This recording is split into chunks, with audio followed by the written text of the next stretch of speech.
Então, eu quero te fazer até uma pergunta lúdica, porque se Deus cria todos nós, assim, como imagem e semelhança dele, ele é algo físico, mas ele... ou não? Ele se parece com a gente ou não? E eu sei que... não sei se você tem essa resposta, não sei se você ou já viu, assim, eu nunca vi, mas já senti. Só que isso é muito louco pra mim, porque falam, pô, ele é imagem e semelhança nossa. Aí eu fico tipo assim, como é que ele é, mano? Ele é negrão, ele tem os dread, usa relógio. Não, isso aqui são perguntas bestas. Não mas são bestas. Mas são tipo assim. Não. Mas são perguntas que eu me faço, porque eu quero. Tenho essa curiosidade do finito, assim. Será que é finito ou é infinito? Eu fico, tipo, muito nessa. Só eu fico tão, se eu só corrigir que não é pergunta besta. Não, É por várias razões. Primeiro, que não existe pergunta besta. Existe, às vezes, resposta cretina. Mas a pergunta sincera, ela é bem-vinda. Ela faz parte do diálogo. Segundo, todo o verdadeiro teólogo, crente, ele questiona. Jesus questionou, Deus meu, por que me desamparou? Então, Jesus também fez pergunta besta. E terceiro, muitas perguntas que vocês estão fazendo, eu fico feliz, porque eu vejo as perguntas que os teólogos fizeram no povo. Eu sempre ensinei em sala de aula, hoje eu não dou aula mais na graduação, mas quando eu dava aula na graduação, eu sempre ensinava para os meus alunos de teologia que a gente tem que tirar a teologia das quatro paredes da sala de aula. Por que hoje eu falo de arqueologia? Nem todos os pares gostam disso. Por que eu falo de arqueologia, de teologia, de filosofia fora do ambiente acadêmico também, divulgação científica? Porque as mesmas perguntas dos grandes filósofos, dos grandes teólogos, o menino de 13 anos está fazendo hoje. Você está fazendo perguntas aí que só que os caras falavam de uma maneira mais... mas era a mesma pergunta, a mesma essência. Então vamos lá. Meu bem, dá uma olhadinha se eu trouxe eu não sei se eu trouxe meu bem, gente, é minha esposa, viu? Não é o Souza, não. Ainda, por enquanto. Eu não sei se eu trouxe, não. Ele é uma passagem para vocês. Tá aqui? Obrigado, viu? Vem aqui, essa aí é a original, irmão. Essa aqui... Não, capa preta. Nossa senhora. Foi é preta um dia. Agora tá deixando de ser, ó. Já viajou muito. Cara, uma vez eu levei essa Bíblia no Pânico e chegou lá, a capa caiu num lado, a Bíblia pro outro. Um cara, deixa pelo menos dar uma... O Renato Manzoli me ajudou aqui. Bom, olha, respondendo sua pergunta, o que Paulo falou aqui? A pergunta é, como é que Deus é, né? Se ele parece com a gente, sabe que Deus é preto, é loiro, é... Por que ele não aparece pra gente assim, fala assim, eu existo, eu tô aqui, irmão. Boa. Uma voz, né? Então. Eu vou começar, eu vou responder as duas num pacote só. Por favor, tá fica bom? à vontade. Deus é tão grande. Deixa eu falar um pouquinho do ser de Deus. Será que existe um espaço que caiba a Deus? Não. Onde que ele fica? Onde que ele fica? Que tamanho que ele é? Exato. Ele fica escutando todo mundo? Todo mundo. Que Ou isso? seja, não dá pra entender. Deus nem pensa, Deus sabe. Deus não raciocina, ele já sabe. E vou piorar a situação. Se Deus sabe tudo... Eu tenho livre-arbítrio mesmo? Eu tenho livre-arbítrio mesmo? A pergunta que ele faz pra mim é honesta ou ele tá sendo apenas um pretender, um ator? Ou tipo aquela mulher que foi traída fala assim, você me traiu? E sabe a resposta já. E como é que eu sei que Deus não é um brincalhão cósmico? Que tá brincando com a gente igual a gente brincava com formiguinha lá pegando o sol, queimando as formiguinhas lá. Como é que eu sei que eu não sou o Tamagotchi de Deus? Exatamente. Ou vou piorar a situação. Como é que eu sei que eu estou nesse podcast que isso aqui não é uma produção da minha mente? Matrix. Mas aí a gente vai longe nessa. Não, vai longe, Começar- mas eu vou começar dessa aqui pra derrubar as outras. Quem deu a resposta boa? Porque a maior dúvida que eu posso ter é se eu tô vendo você, se você existe.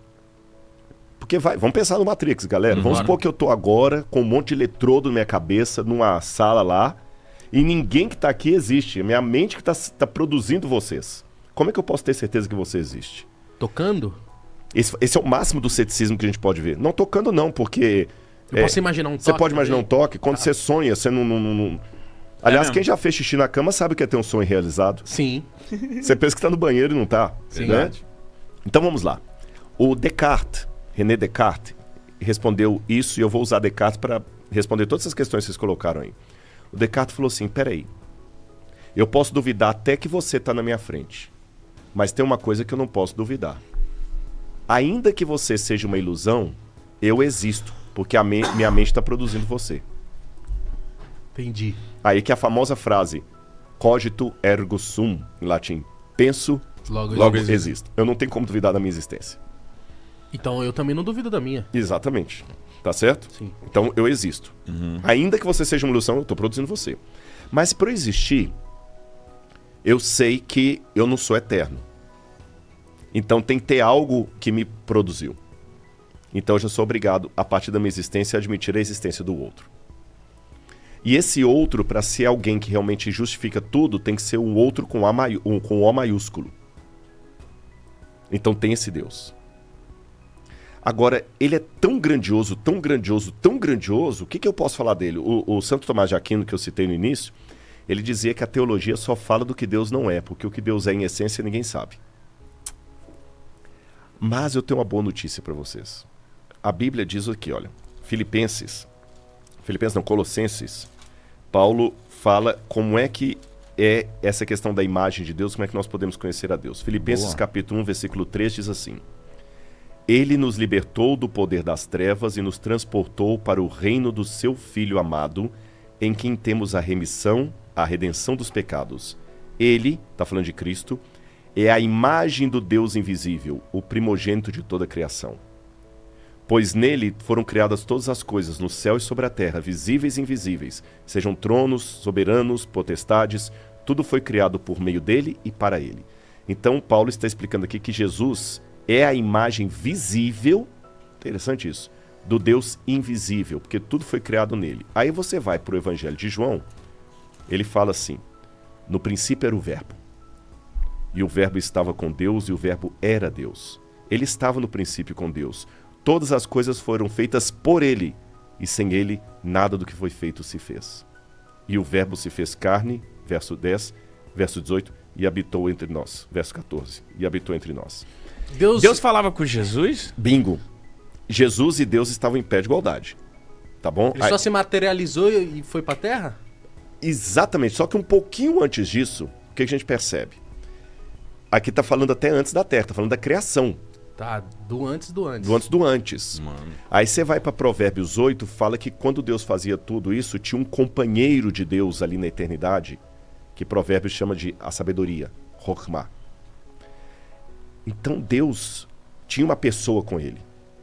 E essa sabedoria de Provérbios era o próprio Deus. Porque Provérbios fala que a sabedoria, você pode pecar contra ela, você só pode pecar contra Deus. Que a sabedoria guia os homens, ela cria os homens, ela recebe reverência dos homens. A sabedoria pode ter um templo, então essa sabedoria tem que ser Deus. João fala que o verbo, logos, sabedoria, estava com Deus e era Deus.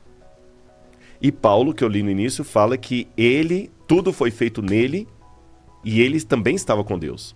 Então o que eu entendi aqui? Tinha Deus Pai e Deus Filho. Eu vou deixar o Espírito Santo de lado um pouquinho, vou deixar também, tinha o Espírito Santo. Mas vou enfatizar o Pai e o Filho. Vamos criar? Vamos. Por que Deus resolveu criar? Essa resposta eu não tenho. Lembra que eu falei que eu ia ser honesto? Exato. Só que ao mesmo tempo que eu não tenho essa resposta, eu vou abrir uma notinha de rodapé aqui e volto para o texto. Eu não sei por que Deus resolveu criar. Mas sabe como é que eu lido com essa pergunta não respondida? Como? Da mesma maneira que eu lido com o fato de uma mulher linda como a Laura resolver casar comigo. Não, sério. Paixão. Paixão. Até hoje, olha assim, mas por que, gente, Amor. por que a Laura me amou? Eu não sei. Porque você é amável. Obrigado. Mas de qualquer maneira, eu olho assim e falei, poxa, eu não tenho a resposta. Acho que nem ela, nem você tem. Por que você ama a Maria e não o João? Sim. Diz, não tem, mas amor. Então, já que eu não tenho a resposta, há questões filosóficas que eu não vou perder tempo com elas. Eu vou curtir o amor da Laura. Mesmo Porque eu quando tem vejo resposta. que tem pessoas também que procuram essas brechas filosóficas também pra insistir numa parada também muito chata. E ficar sofrendo. Não existe. Ficar sofrendo. Então, assim, não sei por que a Laura resolveu me amar. Não tô nem aí se eu não vou saber. Eu ganhei foi na loto com ela, com ela me amando e tô feliz com ela. É porque, você falando disso, né? Que Deus, ele sabe tudo, ele não pensa, ele já sabe. Aí eu fico me perguntando, tem o lance do livre-arbítrio, e aí a pergunta que todo mundo faz, né? Pô, as crianças que morrem, as doenças que a gente vê que matam inúmeras pessoas, por que eu não me questiono e falo assim, por que ele não criou todo mundo pra seguir no correto, talvez? Ou não existir as enfermidades, não existir o mal. Por que o mal existe? Boa. Se Deus existe. Eu vou terminar esse pensamento que entra em questão do mal. Eu não sei porque que Deus resolveu criar, mas ele resolveu criar. Certo. O primeiro ato de amor dele foi o seguinte: pra gente criar seres que não somos nós, porque Deus, justamente por ser onipotente, o que é onipotente? que pode fazer tudo, não significa que Deus possa fazer qualquer coisa. Eu sei que parece meio doido isso aí. Poder fazer tudo não significa que pode fazer qualquer coisa. Por exemplo, Deus não pode mentir. Deus não pode pisar na bola. Deus não pode morrer. Deus não pode fazer outro dele. Justamente porque ele é todo poderoso. Entendeu? E uma das coisas... por que ele?